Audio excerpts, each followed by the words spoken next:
By the way, did you ever see that movie about the nuclear war in the 80s? Red Dawn? No, it's like the next day or the day after. That's what it is. And it's this horrific shit. It's actually pretty good for the 1980s. Yeah. And it was basically this mini series or this mini movie on, I think it was ABC.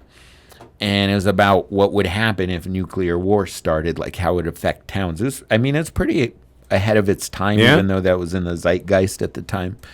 But it's kind of one of those things where it's it takes this thing that could possibly happen and examine it, you know.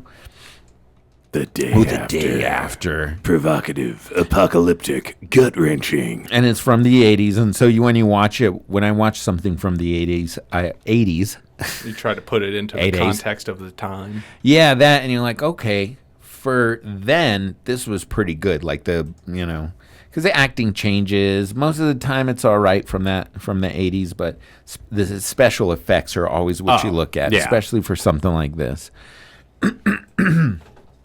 So good for Bon Jovi, I guess. Yeah, saving people and shit. Yeah, that's pretty cool. Hopefully, avoiding nuclear war. Yeah, and avoiding nuclear war. I actually was just watching Die Hard 2. Yes, on TV just 2-3 days ago, and I don't know, somewhere in the first 30 minutes of the movie, the dudes have taken over the tower and they're bringing the one plane in, and Bruce Willis goes out on the runway and he's waving his little flaming sticks, trying to get them to pull up. Yeah. So the plane comes in, and it just basically the wheels come off the plane as it lands, and then it's skidding across the runway, and then just this enormous explosion. And I'm sitting there going, first time I watched this movie when I was like, 12, this looked like really cool to me. And I'm watching it now, I'm like, that would never, like a plane wouldn't just explode from getting the wheels knocked off coming in too low, and they actually had to blow something up. Yeah. Like none of it was computer generated. Yeah. Like a miniature probably at that point because of, what you're dealing with. You can't blow up a whole airplane. The explosion was big. Definitely. Yeah. How about that part where the guy's guiding him in to purposely crash? Yes. And I think, isn't it the guy from Star Trek who crashes? Is it that guy? Alan, can you pull up the cast of Die Hard 2? Not George Takei. Oh my! This plane's going way too fast. Where's Jeffrey Jones? Oh boo! Where is this guy? So the guy who... Let's see. That guy, William Sadler. William Sadler is the dude bringing the plane in. Yes, but what about scroll to the Star Trek guy? It's the guy with the curly hair.